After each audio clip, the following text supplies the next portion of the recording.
Bueno, momentos políticos muy importantes se están viviendo en nuestro país, también en la provincia de Buenos Aires. Hay mucho para hablar, por eso hoy tenemos un invitado, es Mauricio Vázquez, es politólogo. Gracias por estar acá con nosotros. ¿Cómo estás, Claudio? ¿Cómo estás, Cecilia? Gracias por venir. Bueno, Mauricio, decíamos, una semana muy particular, nuevas autoridades a nivel nacional. Mucho para ilusionarnos también, ¿no?, con respecto a lo que pueda pasar políticamente en un país donde a veces las esperanzas van quedando relegadas.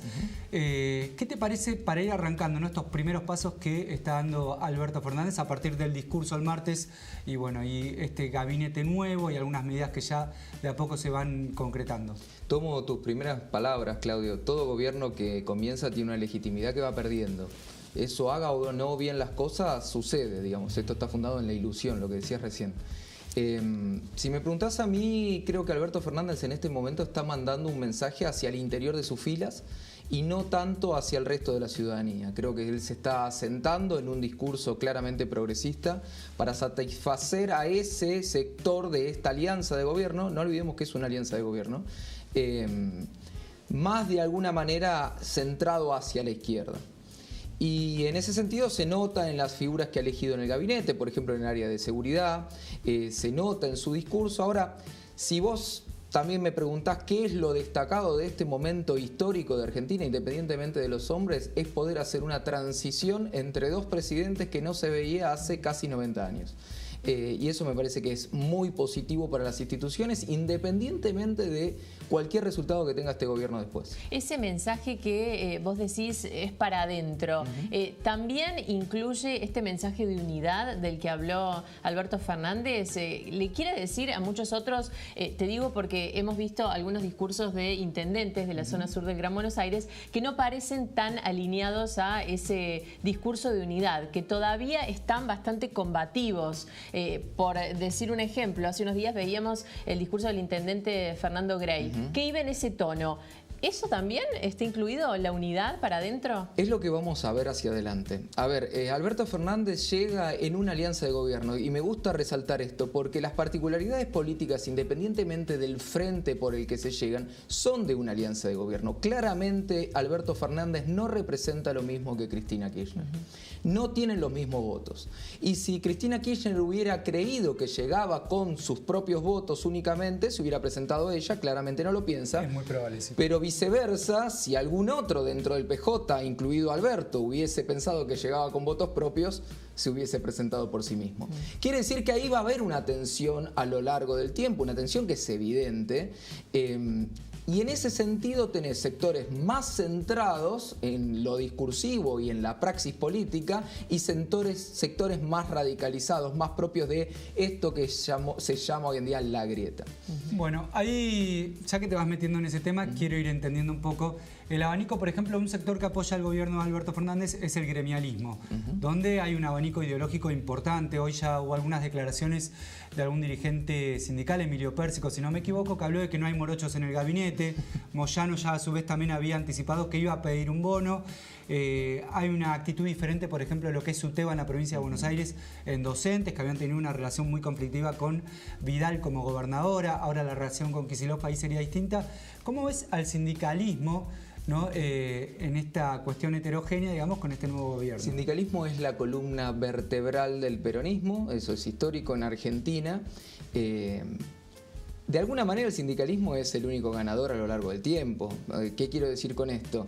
Independientemente que le vaya bien o no a Alberto, el sindicalismo va a estar bien parado, tiene representación propia, tiene capacidad de movilización y por las características que tiene la República Argentina es un actor político siempre legítimo. Bueno, a nuestras espaldas estamos viendo en la pantalla justamente la plaza llena con las banderas de cada sector del gremialismo que copó. Más allá de toda la gente, la militancia que se acercó espontáneamente, el gremialismo siempre muestra su apoyo en la plaza. Y exactamente en eso que vos decís, esta muestra de poder no es simplemente ir a celebrar la llegada de un gobierno, sino a mostrar que tiene peso propio y que por tanto tiene legitimidad para pedir, disputar poder, puestos, como sucede con Hugo Moyano, como puede suceder con Pérsico. Digamos, en estas horas, para el ciudadano de a pie, la contienda política terminó en el momento en que puso su voto y fue declarado Alberto Fernández como presidente.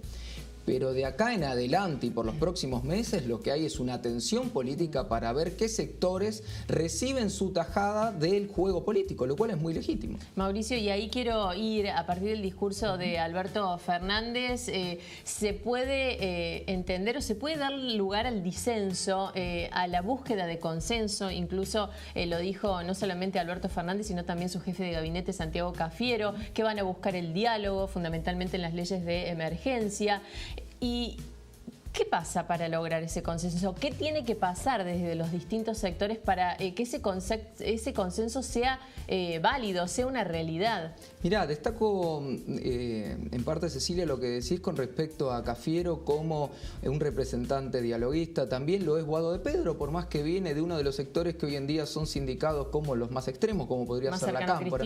Más cercano a Cristina. Sí. Sin embargo, de Pedro siempre en la Cámpora fue de los más dialoguistas. Pero también destaco del lado de la oposición un Mauricio Macri retirándose, diciendo a viva voz van a tener una oposición constructiva. Sí. Destaco la reunión que hacen ellos antes de la Asunción, destaco los gestos políticos durante la Asunción. La verdad que para quienes nos ven en este momento y para todos nosotros, lo ideal sería que, dado los problemas estructurales que tiene el país, que son muchos y muy graves, haya este diálogo y haya una oposición constructiva. Lo cual no quiere decir, y cuidado con esto, quedar subsumido al oficialismo como sí ha sucedido en otros momentos recientes de la historia. Sí, hablabas en el comienzo de el tiempo o el margen que tiene un gobierno nuevo. Yo recuerdo en algunos tiempos se hablaba siempre de los primeros 5 o 6 meses de un nuevo gobierno como para ir tomando... Los primeros 100 días. Como para ir haciendo un balance, Mirá, claro. Generalmente se dice que son 90 días. También me viene a la cabeza una reflexión de Maquiavelo que decía todo el mal al principio y el bien en cuotas, lo cual el macrismo no comprendió. Bueno, recuerdo un consejo de Obama a Macri, tomar todas las medidas antipáticas el primer año de gobierno. Si nosotros pudiéramos hacer un análisis del macrismo, que no es el sentido de esta entrevista en retrospectiva, uno de los grandes errores de Macri es no haber leído Maquiavelo y entender que los ajustes, las cosas más duras las debía hacer al principio, porque terminó siendo un gobierno que durante 4 años hizo sudar o generó la percepción de sudor, de cansancio en la ciudadanía, y así le fue. La política, sobre todo refiriéndome a lo que decís, el tarifazo del macrismo que se extendió durante todo el gobierno, ¿le allanó un poco el camino al nuevo gobierno? Digo, ahora con la posibilidad de no aumentar durante un tiempo largo. Sin también. lugar a duda. Ahí hay un error político grave también. A ver, si lo pensamos en términos del Estado, de la nación y del bien del país, está muy bien hecha la política en tanto y en cuanto los déficits vayan bajando y eso beneficia a los gobiernos futuros. Debiéramos pensar en un país en el cual los gobiernos tratan de hacer lo mejor posible dentro del tiempo que tienen para que los otros que vengan, sean ellos o sean otros, les vaya bien. En ese sentido está bien hecho lo del macrismo. Ahora sí es verdad que del modo en que se hizo, a veces por momentos estertóricos de golpe, como la gran devaluación que hubo en 2018, eso generó un cansancio en la ciudadanía que se reflejó en las urnas. Recién rescataste, Mauricio, lo que dijo Macri. Queremos hacer una oposición constructiva. Se van a encontrar con una oposición constructiva. ¿Cómo ves el rol de Macri, que en algún momento dijo no voy a ser el líder de la oposición? Y cómo ves el rol de María Eugenia Vidal, que parece haber sido la más golpeada? A ver, María Eugenia Vidal es dentro de lo que era la Alianza Cambiemos uno de los representantes con mayor voto propio y eso en el círculo rojo de la política es muy importante. Ahora no olvidemos, vos no me lo nombrás, Cecilia, lo traigo yo a colación también a Horacio Rodríguez Larreta.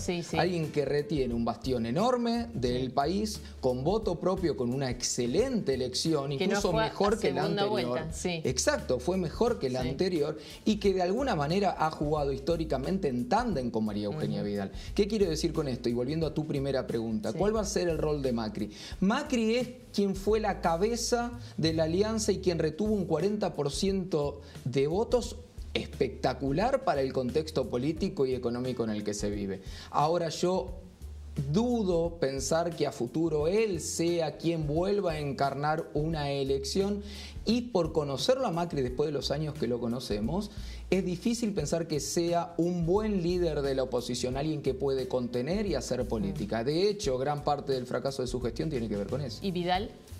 Vidal podría hacerlo, pero no sola, a mi entender. Y de hecho lo que es llamativo de Vidal es cómo hoy en día hace su último acto de campaña y cómo se referencia continuamente con el radicalismo.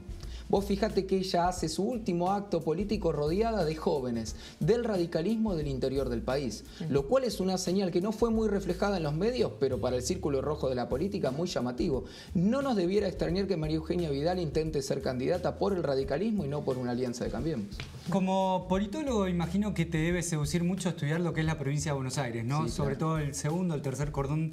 Lo más soy oriundo de ella, así Claro. que... Lo fascinante Vecino de que es- Quilmes. claro, lo fascinante que debe ser para alguien venido de las ciencias políticas, qué pasa con el electorado en la provincia de Buenos Aires, ¿no?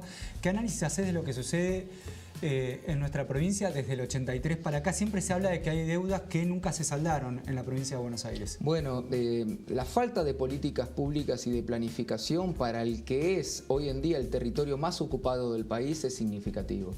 Pero también déjame decirte algo más. El sistema político está muy forzado también por el conurbano bonaerense. ¿Qué quiero decir con esto? Después de la reforma del año 94, de la Constitución del año 94 y de haber quitado el colegio electoral, el conurbano bonaerense tiene un peso político enorme con respecto no solo a lo electoral, sino también a lo cultural, a sus prácticas, etcétera.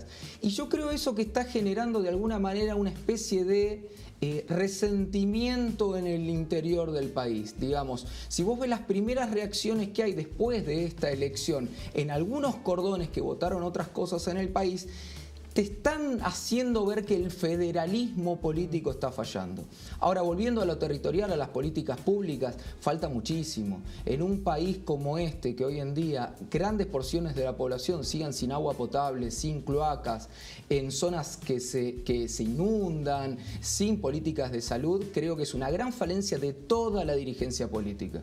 Por eso a mí me molesta un poco cuando se habla de grieta, porque en realidad, y lo pensaba justo antes de entrar al estudio, nosotros vemos hoy en día chicanas de algunos sectores del gobierno con respecto al gobierno anterior, y en realidad pienso justamente en gente como la del conurbano bonaerense que mira todo esto y dice, che, ¿y cuándo piensan en nosotros? ¿Cuándo se preocupan por nosotros? Mauricio, hablando de federalismo, me acuerdo que una de las primeras fotos de la gestión de Mauricio Macri fue con prácticamente todos los gobernadores de las provincias de Argentina. Alberto Fernández viene diciendo, quiero poner a la Argentina de pie. ¿Va a ser posible trabajar con los gobernadores de todo el país para realmente ocuparse de las zonas más postergadas de Argentina? Yo creo que no solo debiera ser posible, sino que es fundamental. A pesar de la percepción que se puede tener, Mauricio Macri lo hizo bien eso, digamos, por eso los gobernadores destacan la figura de Frigerio. Y yo creo que Alberto Fernández en eso tiene una gran ventaja. Sí. La mayoría de los gobernadores son de la misma línea política. Lo que es llamativo, sin embargo, es el alineamiento que hubo en los primeros momentos de este gobierno, incluso antes de la asunción de Alberto Fernández, de los gobernadores para con Cristina Kirchner en el Senado. Eso es una señal extraña que debemos analizar con el transcurso de los días. ¿Eso quiere decir que están marcando un poco el territorio de lo que va a ser el Senado? Yo creo que se lo está marcando Alberto. Alberto. Y me llama muchísimo la atención. Creo que por alineamiento político, por lo que el PJ representa en la figura de quien manda, el alineamiento de los gobernadores debió ser más fuerte hacia Alberto que hacia Cristina. Bueno, en el Senado este año van a estar las miras, el año que viene van a estar las miras bien puestas por el tema de una de las leyes que se viene discutiendo hace tiempo, que es lo del aborto, ¿no? Es el Senado el que uno dice, ahí se define todo nuevamente. Bueno, claramente, de nuevo voy a esto de la sobrerepresentación de algunos sectores de la provincia de Buenos Aires, digo el conurbano bonaerense y la capital federal, con una política como la del aborto, con la cual podemos estar de acuerdo o en contra, pero que claramente no es representativa por la cantidad de espacio de mediático que se le da y la cantidad de debate político que se le da del resto del país. Digo, provincias naturalmente conservadoras como son las del NEA o NOA, sí. Hoy en día en lo del aborto ven como algo muy extraño y que el primer pronunciamiento del ministro de Salud sea en torno a eso y no hacia, por ejemplo, la gran crisis que hay con el sarampión, es extraño. Sí, porque esta tarde le contamos a la gente, el ministro de Salud, Ginés González García, habló justamente, hizo una conferencia de prensa para hablar sobre el protocolo de aborto no punible. Exacto. E incluso él ya había dicho que el Ministerio de Salud iba a ser un ministerio verde, en referencia al pañuelo y al color que es emblema de esta lucha. Bueno, claramente la consigna del pañuelo verde, que puede estar muy bien, digo, no es representativa de la mayoría del interior del país. Sí. Entonces, en ese sentido yo creo que hay una sobre representación de algunos sectores muy concentrados en Capital Federal y en el conurbano bonaerense, en detrimento de una cultura, una idiosincrasia o incluso ciertas necesidades de políticas públicas mucho más urgentes que tiene el interior del país. Bueno, el oficialismo por su parte tendrá mayoría en ambas cámaras. En diputados uno puede leer cómo va a venir la mano, veremos en el Senado el año que viene qué es lo que pasa. Con respecto a los gobernadores, vuelvo a la provincia de Buenos Aires, Kicillof, y vuelvo a preguntarte por la Cámpora. ¿Qué va a representar la Cámpora en la provincia de Buenos Aires? ¿Puede ahí nacer un nuevo armado político que en esto de marcar la cancha lo esté mirando de cerca al presidente? Bueno, puede suceder. De hecho, la Cámpora, que era visto como un grupo político no tan mayoritario dentro del PJ y que incluso no tenían experiencia de gestión o no tenían, como se dice en la jerga, caja propia, hoy en día adquiere puestos relevantes, sin ir más lejos. Vos me decías que este programa es muy visto en la zona sur. Sí. Mayra Mendoza en Quilmes, que es un bastión muy importante con voto propio. Sí. Habrá que ver cuánta resistencia tiene lo que se conoce como PJ tradicional a lo que es una juventud que tiene una idiosincrasia que, si bien se referencia con el peronismo, no tiene en sí en sus prácticas tal vez una referencia tan puesta en Juan Domingo Perón y sí tal vez en Eva Perón. Me quedo justamente en la figura de Axel Kicillof, porque ayer él empezó su discurso diciendo nosotros ganamos por la mitad más 2, por el 52% de los votos que logró. ¿Cuánto peso le da a él como nombre propio, como Axel Kicillof?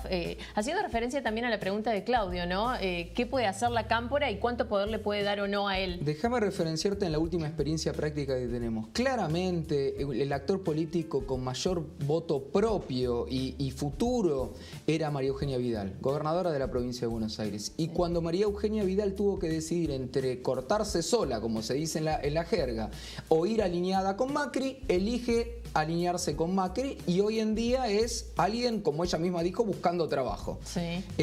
Hay que ver si Axel Kicillof tiene, independientemente del dato duro, que es una excelente elección en provincia de Buenos Aires, la impronta, las ganas, la voluntad de ser una figura independiente con respecto al resto del PJ y con respecto a Cristina Kirchner, cosa que hasta acá no ha demostrado. Sí. Mauricio, yo tengo mucho para preguntarte a medida que vas hablando. Quiero que me anticipes o que podamos hablar un poco lo que pensás vos, ¿no? Porque no lo sabemos. Pero ¿qué rol puede jugar Máximo Kirchner en la provincia de Buenos Aires? ¿Cuál puede ser su futuro político, ¿no?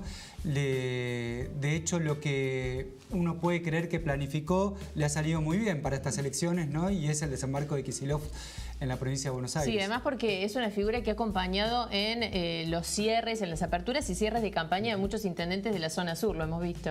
Bueno, primero que nada, termina la elección y, como se dice en la jerga, el que toma el fierrito es Máximo Kirchner. Lo cual para el Círculo Rojo es una tremenda señal de voluntad de participar en la cosa pública, ya no en bastidores, sino arriba del escenario. A lo que es muy difícil, vuelvo a la pregunta anterior, es pensar un Kicillof sin un Máximo Kirchner. Por lo tanto, yo creo que se está construyendo ahí un proyecto político a futuro que tenemos que ver si prospera o no. Bueno, porque una de las cuestiones que se le criticaba al kirchnerismo en su momento, sobre todo a Cristina después de la muerte de Néstor, es que no había fabricado o no había producido figuras importantes. Hoy vemos en Máximo un referente con mucho futuro, por lo menos políticamente un hombre muy astuto. Sí, y además, independientemente de lo que se pueda decir a veces en la calle, es alguien que dentro de vuelvo a esto, ¿no? Vuelvo a lo del Círculo Rojo. Dentro del Círculo Rojo de la política se lo ve como una persona dialoguista, sensata, con la que se puede construir, etcétera. Así que tal vez termina siendo muy aceptado por los intendentes del conurbano y ese es un bastión determinante, como veníamos diciendo, para una elección nacional. Bueno, fue muy importante, sí, ya con antecedentes, ¿no? Convocó a figuras que estaban históricamente ya peleadas con el kirchnerismo, Pino Solanas, Victoria Donda, digo, ahí haciendo referencia a lo que decís vos de convocó a la unidad, le salió bien. Mauricio, el gabinete de Alberto Fernández ¿Cuál es tu opinión? Bueno, lo que te decía al principio, yo creo que está en algunos puntos, si bien él se ha guardado cartas importantes, sí, como la figura de Ibarra cuidándole la firma, la figura de Cafiero, que lo tiene pegado al lado, tener un ministro del Interior que si bien es dialoguista, viene de la cámpora, ya te marca un límite, pero en expresiones como la ministra de Seguridad o el ministro de Salud se nota un sesgo muy inclinado hacia la izquierda que no sé si lo va a poder sostener en el tiempo. Y después déjame hacer foco en lo que a la mayoría de nosotros nos preocupa hoy, que es la economía. Sí. Guzmán puede ser un excelente teórico que puede tener buenas referencias internacionales, pero manejar la City no es para cualquiera. No. Hay que dejarlo correr y recordemos que el último periodo de gran estabilidad macroeconómica que tuvo la Argentina, que fue el de Menem, pasó por 3 ministros de Economía hasta llegar al que todos recuerdan que es Cavallo. No nos debiera llamar la atención, o como decía hoy en otra entrevista, tal vez no debiéramos encariñarnos mucho con las caras que estamos viendo porque tal vez son de transición. Y el gabinete de Kicillof, porque siempre decimos que uno de los temas que más preocupan a la gente, que nos mira en el noticiero, y nosotros también, por supuesto, formamos parte de esa gente porque vemos las noticias todos los días, las contamos todos los días, las cubrimos, tiene que ver con la seguridad, la inseguridad. Uno de sus ministros, el ministro de Seguridad, es Sergio Berni, que viene ya con una trayectoria en gobierno kirchnerista, también trabajando en la seguridad. ¿De eso qué decimos? Qué contracara en ese sentido, porque a nivel nacional hay una figura que tiene un perfil tal vez más garantista o fuertemente garantista. Sí. Esta es una expresión mal utilizada, pero utilicémosla porque la que se conoce. En cambio, en provincia se elige por un hombre que era de los más duros, con un perfil casi militarizado, recordemos aquellas bajadas de helicóptero a Rapel y etcétera, que poco tienen que ver tal vez con la cultura. Con pasado militar también, ¿no? Sí, claramente. Con la cultura política que de alguna manera sí rodea al resto del gabinete. Veremos. Me pareció muy interesante que declaraciones que ha tenido en las últimas horas diciendo, independientemente de estar en las antípodas, reconozco la gestión de Patricia Bullrich y del ministro de Seguridad de la provincia de Buenos Aires. Y eso me parece que es una transición ordenada y es beneficiosa. Bueno, yo tengo una más, la última. Tiene que ver al gabinete de Macri. Se le criticaba mucho que no había gente del conurbano. Yo había arrancado la entrevista hablándote de una expresión hoy de Emilio Pérsico diciendo que a este gabinete le faltaban morochos. ¿Qué quiso decir o qué entendés que quiso decir? Mirá, es excelente la pregunta y creo que da para extenderse bastante. Creo que hay una tendencia a privilegiar ciertas élites con detrimento a otras personas que tal vez vienen más desde el llano, por decirlo de alguna manera. Y eso creo que, aunque parezca paradójico, es algo que cruzó al macrismo y que en algún momento también cruzó al kirchnerismo. Tal vez estas señales llamen a integrar los gabinetes con personas que no pertenezcan tal vez tanto al statu quo o a una agenda rica de contactos, y sí que tal vez tienen un buen desempeño académico o que han tenido un buen desempeño de gestión en cuadros menores. Tal vez es eso, pero de nuevo, hay que dejar pasar los meses y ver qué es lo que pasa con estos gabinetes. Bueno, seguramente te vamos a volver a llamar entonces para hacer un nuevo análisis, porque viviendo en Argentina, contando las noticias todos los días en Argentina, sabemos que todo puede llegar a cambiar. Recién lo decías, no hay que acostumbrarse probablemente a las caras que estamos viendo hoy en día. Así que te agradecemos muchísimo. Quedan muchas preguntas, Clau. Por supuesto, sí. Uno haría todo el programa con vos, sobre todo en esta semana, ¿no? Que pasó de todo. Así pero te agradecemos muchísimo. Muchas gracias por venir.